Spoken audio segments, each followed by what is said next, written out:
Hay, who was one of my top 4 executives during Ebola and came back to work for me 12 hours a day on the weekend so that my staff could have at least one day off every other week, my top 4 people. And finally, there's Patricia Nava, who has been handling the thousands of calls and emails we're getting with a host of volunteers overseeing that so you can get the information that you need when you have a question.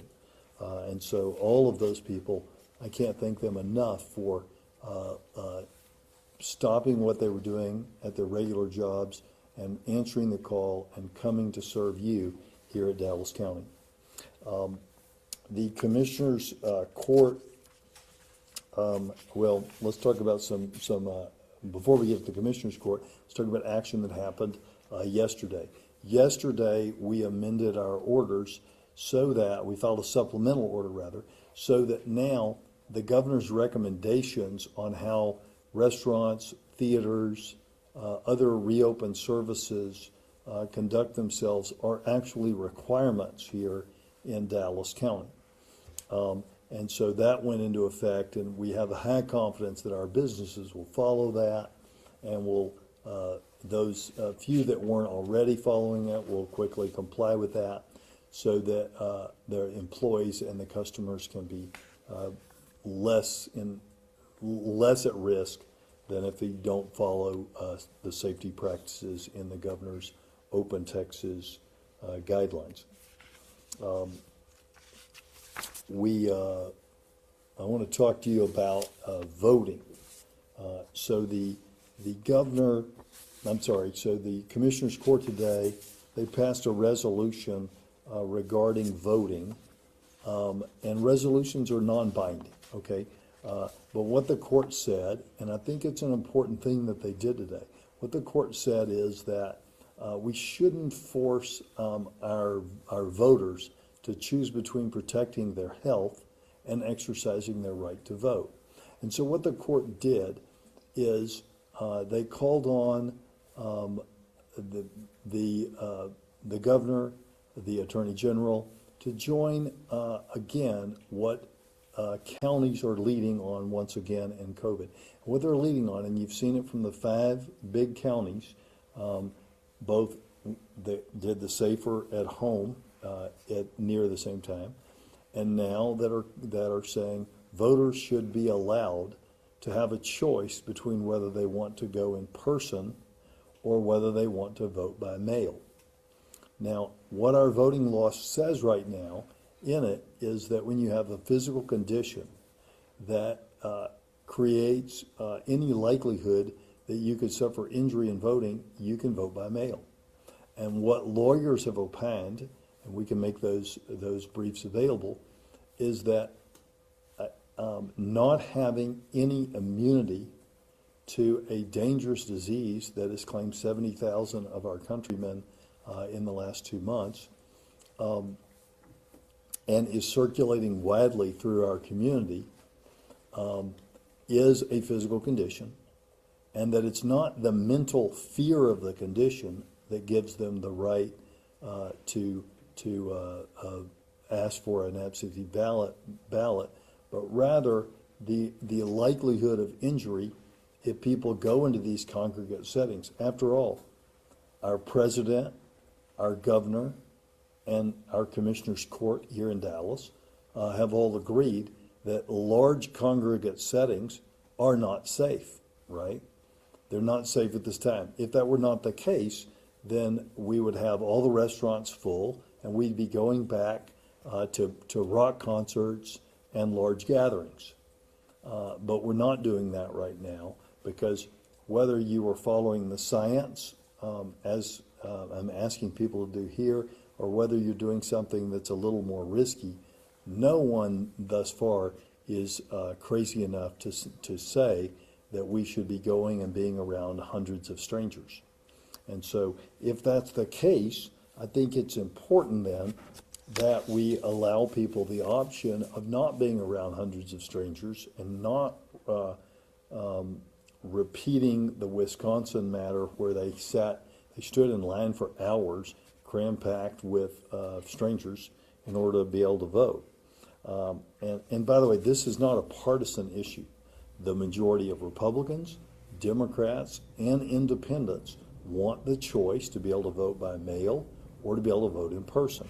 In fact, a recent poll said that 58% of the people said that they supported vote by mail during COVID, and 22 said that they did not. So I hope that our Attorney General and our governor will follow the lead of the large counties here in Texas, and I hope the counties around Dallas will follow that and will make that available to their voters. Will advocate for voter registrars and voter administrators to make sure to tell the voters what the law is and let the voters have a choice on how they want to vote, and not to be intimidated by anyone who says that the law, as currently laid out by the only court that's ruled on it, somehow should not be followed. We have several things that are helpful to people that I want to make sure that you know about, and that is the court passed several things today that will help you with your rent, with your mortgage, if you qualify, with child care for your children, and with small business. So let's go over those, and I've got a lot of notes here, so let me get rid of the ones I don't need. I apologize for that. Put these down here. The first one of those programs to talk to you about is the Dallas County Emergency Housing Assistance Program. All right, so this program is starting with $5 million, but I suspect that there'll be much more money that we'll put into this. This covers people outside of the city of Dallas. Under the CARES Act, the city of Dallas got money and the county got money. The city got money for the people inside the city of Dallas. The county got money for the people outside of the city of Dallas. So these programs mirror one another. And they work like this. If you are an individual or a household earning less than 80% of the Dallas area median income, then you are eligible for a maximum amount of $1,500 per month for up to 3 months for this program for either rent or mortgage payments or utilities. Now, there's only $5 million in the program in this first group of money, right? We don't have a vendor yet to administer the program. So we've asked Friendship West Baptist Church in South Dallas, Jewish Family Services, and the Catholic Diocese to all help administer the program on the front end with this first few $1 million. It'll be a lottery system. Not everyone who applies will get assistance this time. It'll be kind of like that Paycheck Protection money. It'll probably go fast. At the city of Dallas, when they did this, I think they had 6 times as many applicants as they had money. But again, that will be replenished, and we will try to help as many people as we possibly can.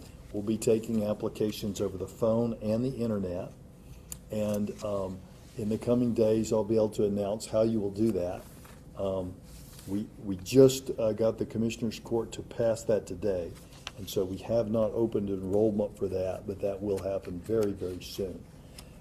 The next program that we have that I want to make you aware of, if you are involved in child care or your child care provider needs help, we have put aside $400,000 for micro grants to child care groups. So up to $3,000, your child care company can apply for one of these micro grants to help stabilize them as we see more kids coming back into child care.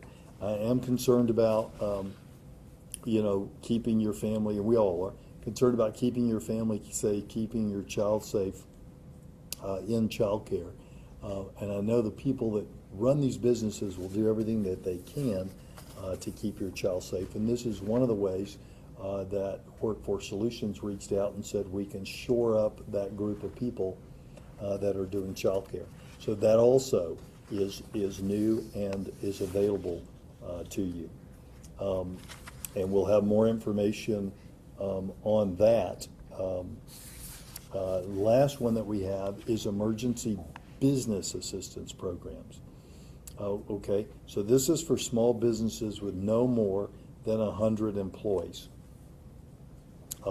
We know that these businesses will be, it's the people that are making the lower wages that are most affected by economic hardship, and the people with the smaller businesses that are affected.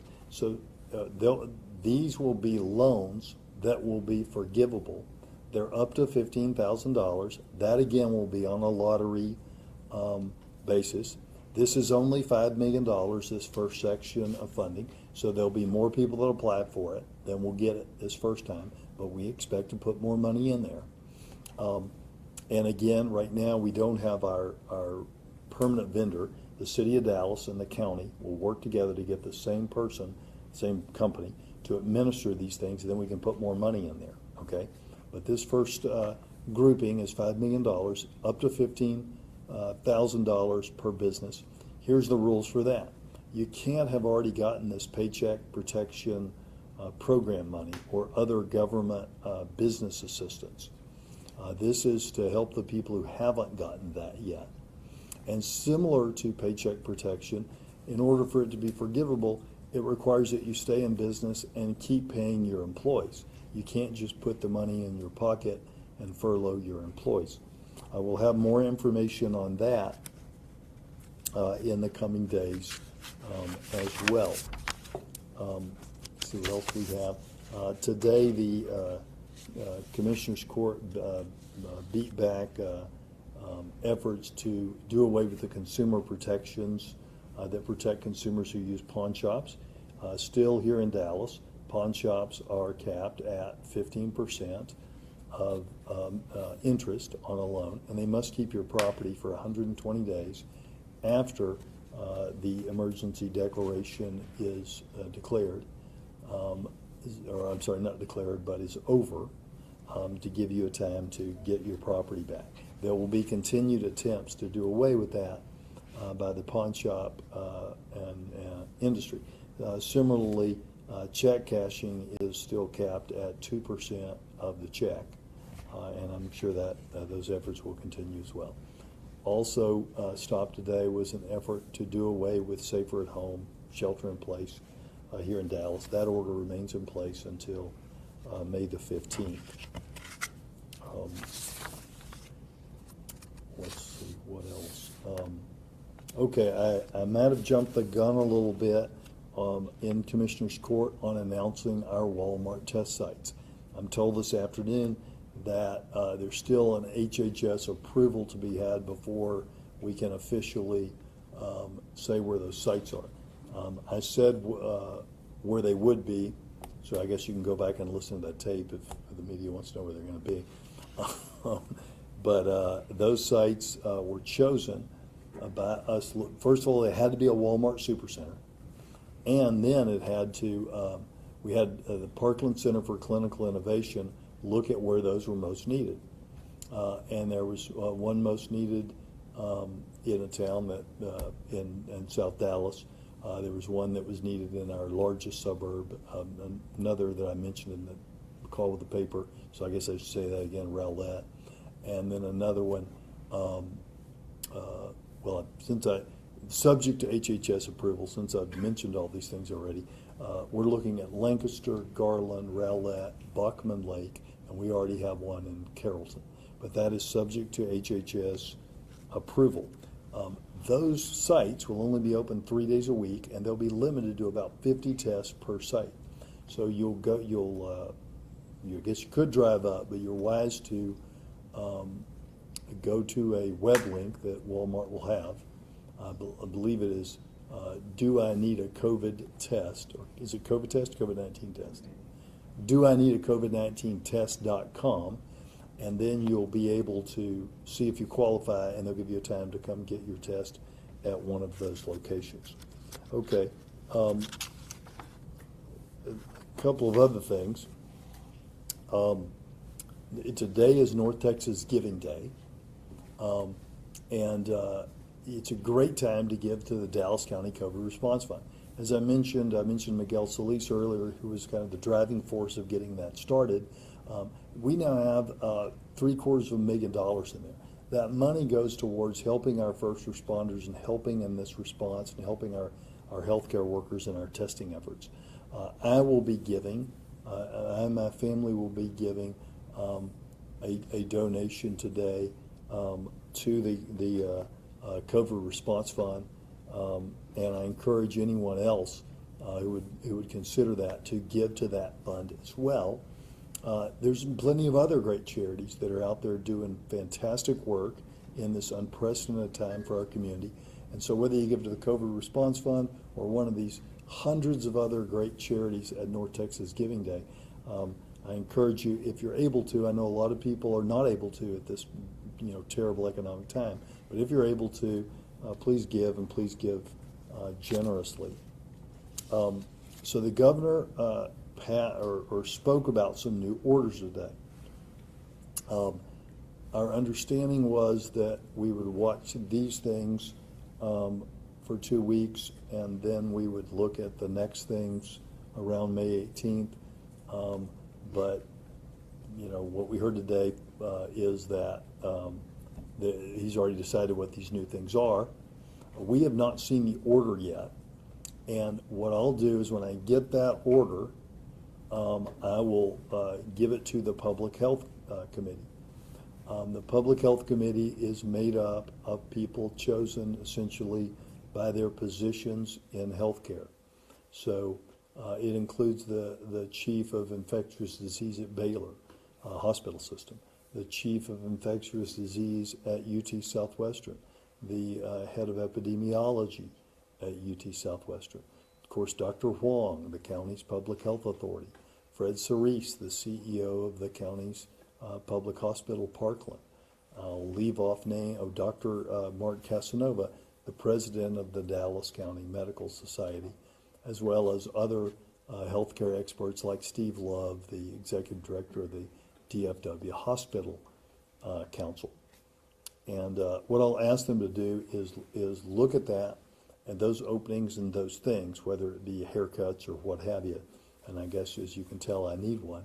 But they'll look at those things, and I think we've got a lot of people in the public that are asking, okay, I know now when I can go to the movies, or now I've heard when I can get my hair done. But the question is, what do the doctors here say with the situation on the ground and the medical modeling that they've been doing would be the safest thing for me and my family to do? So that's really what we've asked them to do. We're not seeking to challenge the governor's order of what day he says you can do something. What our group is going to try to do, what I've asked the medical community to try to do, is provide me and the business community with their best information about when it is safe to do things. And what they've told us preliminarily is they want to change the medical metrics because there is this uncertainty where people are saying, oh, there's a lot more testing, or you're testing the wrong people, or what have you.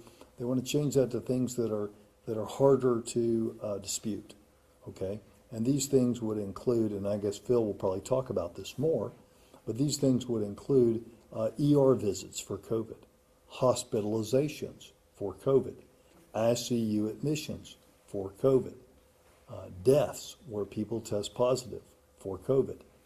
These are things that, regardless of what you think, it's kind of hard to dispute those. And the governor's saying he likes those numbers better as well.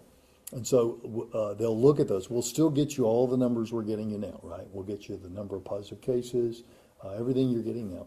But we'll also start tracking for you those numbers. Because what the hospital leaders here in Dallas are going to do, and North Texas are going to do, because these systems, of course, run through all of North Texas. What they're looking at is they want to see a 2-week decline, okay? And when they see a 2-week decline, even though you may be allowed to do certain things well before then, that's when they would tell you it would be okay to do certain things. If they see another 2-week decline, they would tell you it would be okay to do more things. What I've asked them to do is really make that, simple for us. And so in the coming days, I hope what we'll be able to get to you in a more simple way than a long medical treatise is, when's it safe to get my hair cut? When's it safe to be in a large group? I know I can take my family to a restaurant. When would that be a good idea? And other questions like that.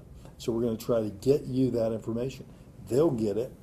They'll run it past a group of business leaders, because the doctors may say, well, you can't do X because you couldn't do X safely. But the business leaders may say, oh, yes, we could do that different than you're thinking.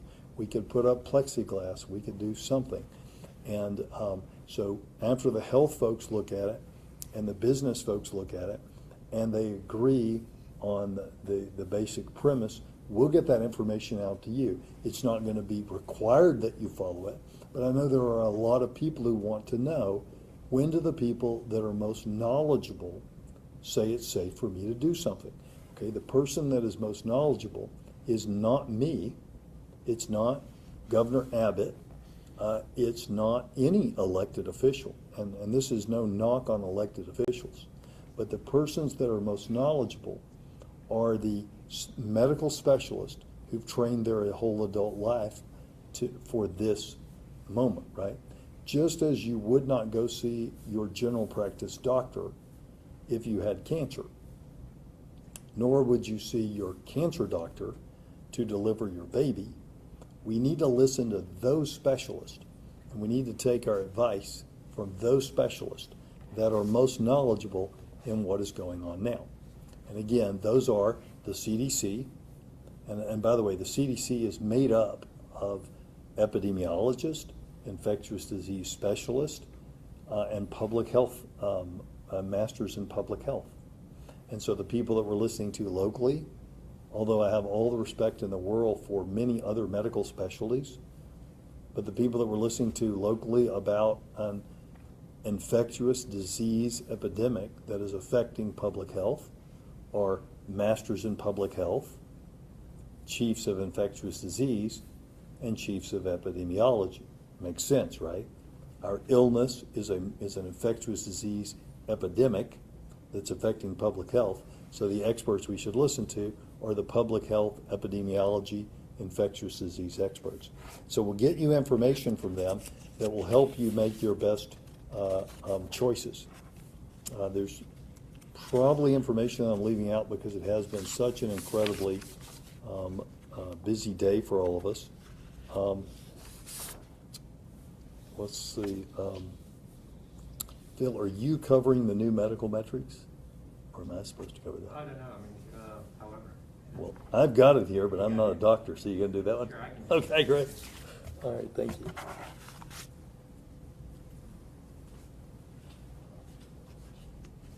All right. I mean, first I will, again, as the judge mentioned, we were reporting 253 additional new cases today. Total case count is now 4,623, and 7 new deaths unfortunately reported today, bringing our total death count to 121. In the county jail, we are now reporting 253 inmates confirmed positive and 23 jail employees positive.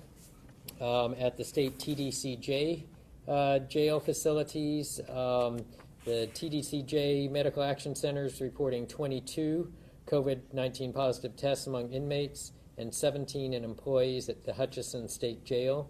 Let's see, the DCHHS has received only 15 reports of the cases of inmates thus far. 2 COVID deaths have been reported among inmates at the Hutchins State Jail, and 3 TDCJ officers from the Beto unit in Anderson County have been reported as Dallas County residents and COVID-19 positive. In the homeless shelter, we're reporting 44 residents from Dallas Life testing positive. In long-term care facilities, Monticello West has 30 6 residents or staff, and 18 deaths. Skyline Nursing Facility has 58 residents or staff and 3 deaths. Edgemere has 11 residents or staff and 4 deaths. The Reserve at Richardson has 15 residents and 3 deaths. Brentwood Place 1 has 91 residents or staff and 9 deaths. Brentwood Place 2 has 20 residents or staff and 1 death. Winters Park Nursing and Rehab Center has 2 residents or staff and 1 death.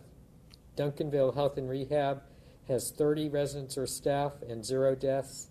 Avenues of Park Forest has 7 residents and 0 deaths. Madison on Marsh has 2 residents and 0 deaths. Presbyterian Village North has 18 residents or staff and 0 deaths. Village at Richardson has 18 residents or staff and 0 deaths. Balch Springs Nursing Home has 1 resident and 1 death. Bethel Senior Care has 4 residents or staff and 0 deaths. Edgewood Rehab and Care Center has 32 residents or staff and 3 deaths. Avanti Rehab Center has 21 residents or staff and 0 deaths. Grand Brook Memory Care has 1 resident and 0 deaths. Lake West Rehab and Skilled Center has 2 residents and 0 deaths. And in Trust DeSoto Assisted Living has 1 staff member, 0 deaths. And I think that's it for the long-term care centers. Regarding the new medical metrics, the Public Health Committee, as the judge mentioned, has been meeting and came up with the proposed criteria. One of the things to stress is that it's not just set values for some of these, but really looking at trends, and it's only trends in disease that can predict, like trends in disease onsets that are going to predict resurgence of epidemic spread. And so this is the criteria for detecting a resurgence as we're monitoring these things. So the first criteria is progressive increase in daily COVID-19 hospital admissions in the county for over 14 days. A progressive increase in daily COVID-19 ICU admissions over 14 days. A progressive increase in the ratio of COVID-19 hospital admissions to COVID-19 discharges over 14 days. And an increasing trend in the daily number of COVID-19 deaths over 14 days. And we have been working with the medical examiner's office to actually get PCR testing on all of the medical examiner cases. So as part of that, we are reporting and showing these numbers. We are going to be reporting some of the hospital numbers daily. This is the green line is the number of emergency department visits to the hospitals for Dallas County. This is the orange line is number of available beds. You can see sort of a downturn in that. Med surge admissions and ICU admissions is, you can see these numbers, and these are suspected COVID cases. Then these are the actual beds that are occupied by confirmed, lab confirmed cases. So this is lab confirmed. The blue portion of the line of the bar is lab confirmed med surge hospitalizations, and the red portion of the line is the lab confirmed ICU hospitalizations. What we see, and there is a variation in reporting. Sometimes, like over the weekend, there's less reporting, but certainly we are not seeing that 14-day decline at this point. So these are what the numbers are. Both of those, we're looking for declines in terms of, indicating to us more ready to do further opening up things. But again, these are the numbers that we're monitoring at this point. So, Dr. Wong, with the governor's order today, and you're saying Dallas County, unlike the rest of Texas, hasn't seen that decline. As a medical professional, what do you make of the governor? I know Clay said he wants a group of you guys to look, but what do you make of last week? Businesses came back.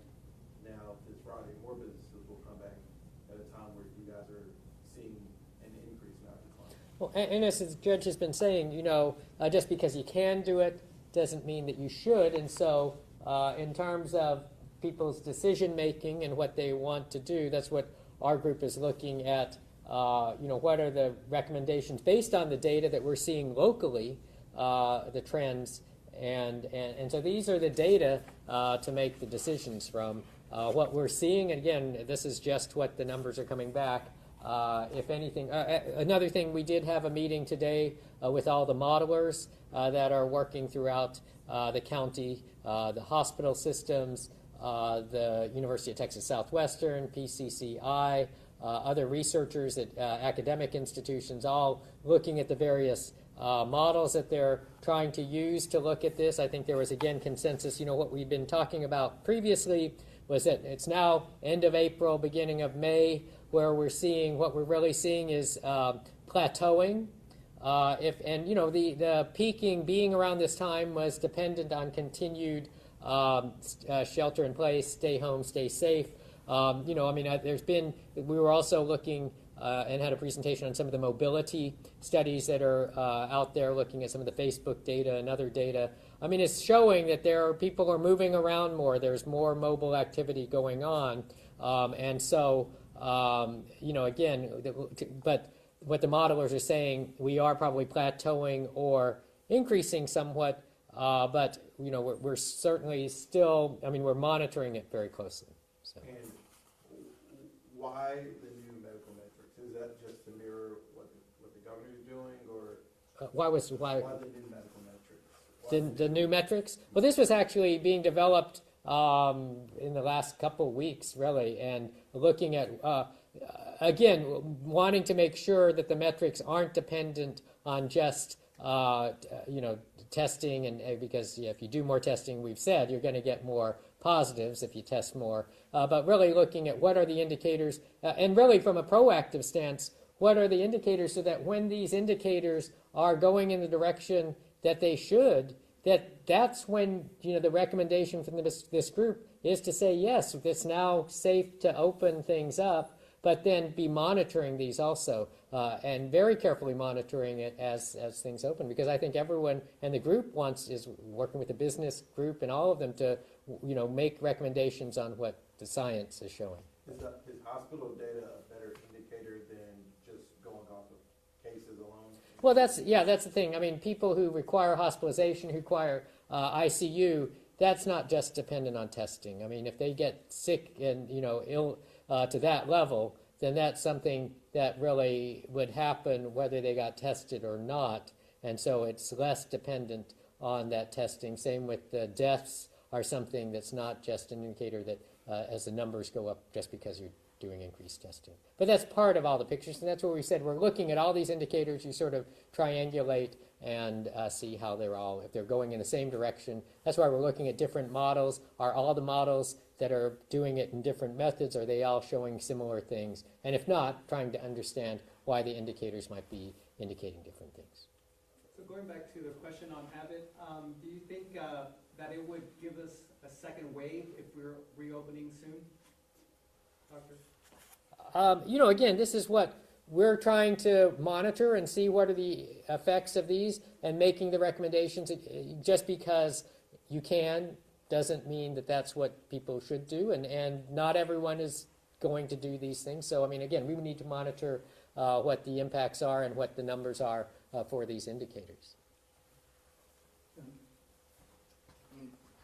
Say something, leave that up. As a layperson, I didn't get this at first when I looked at these medical model things, but all of those lines and graphs are independent of one another. So the green line at the top, which deals with ER visits and shows that they're inching up, is not a trend line for the bottom. Okay, this is not a trend line for this. Down here is ICU admissions, completely separate from ER visits. Available beds, this is a little confusing. Down is bad, because that means less available beds, and up is good. So all of those on there would indicate a worsening, a slight worsening, a slight climbing of all of those indicators, along with a big climb in positive cases. And that just gets back to climbing is obviously the opposite of a 2-week decline, and so people need to be careful. And I know there are a lot of businesses and people that want to know not what can they do, but what should they do. And so we're hopeful that this medical group, working with the business group, can get you some better visibility into that. Judge, I know you want to get a consensus from the medical community, but as Dallas County Judge, and I mean, there are people who like you, there are people who hate you right now. As Dallas County Judge, what is your reaction to the governor's announcement today? Okay, so the question was, what's my reaction to the governor's announcement? And I have a lot of questions. What changed in the 4 days when we said we were going to wait till May 18th or May 8th to announce anything? What changed?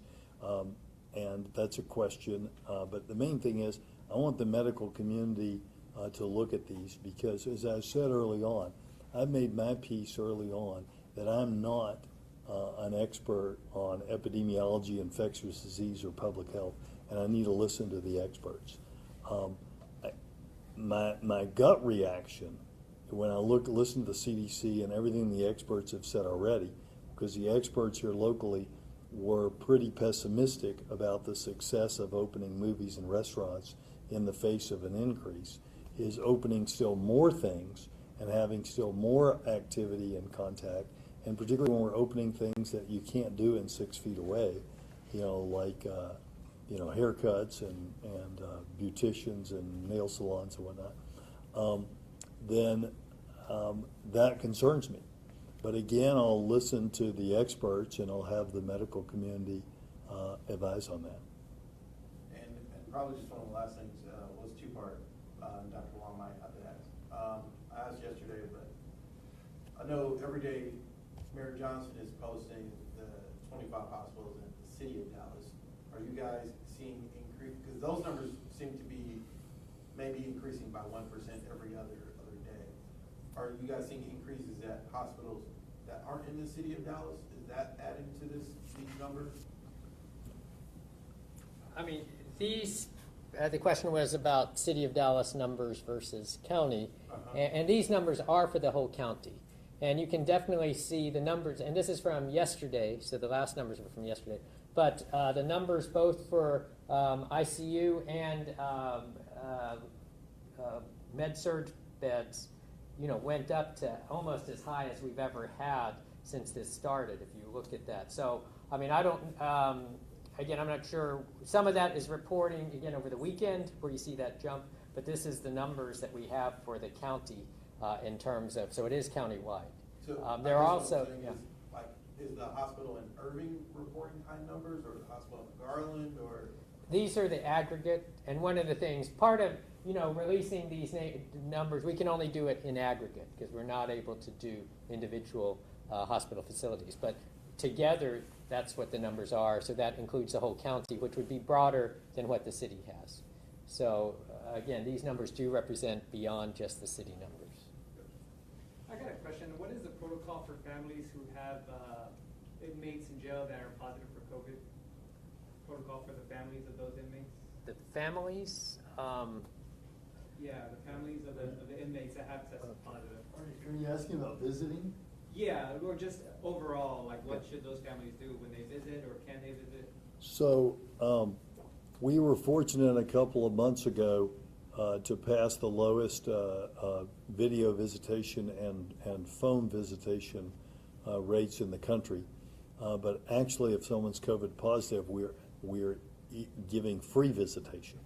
So they should contact the jail or access the web link, whatever that is. I'm sorry, I don't have it right here with me, but so that they can have those video visits or those phone visits. We're not allowing people other than medical personnel to, just like we would in a nursing home or a hospital, to go in and be around COVID positive people. So jail visitation for everyone is restricted pretty significantly during this outbreak. Thank you all for your time and attention tonight. Really how well all this works, how well reopening Texas, as they call it, works, and how well we do at not having a second wave of COVID is dependent on you. It's dependent on the smart decisions that you make. And it basically comes down to three important points. Avoid large crowds unless it's absolutely necessary, like when you go to the grocery store. Stay 6 feet apart when you're in a crowd or out exercising. And wear this face covering when you're in those stores or when you're on public transportation. If we do this, we make good choices, we use good hygiene, we've got our best chance of stopping the spread. We're going to get through this, but the goal is to get through it with as little disease and as little death as possible, and to get through it in a way that is sustainable.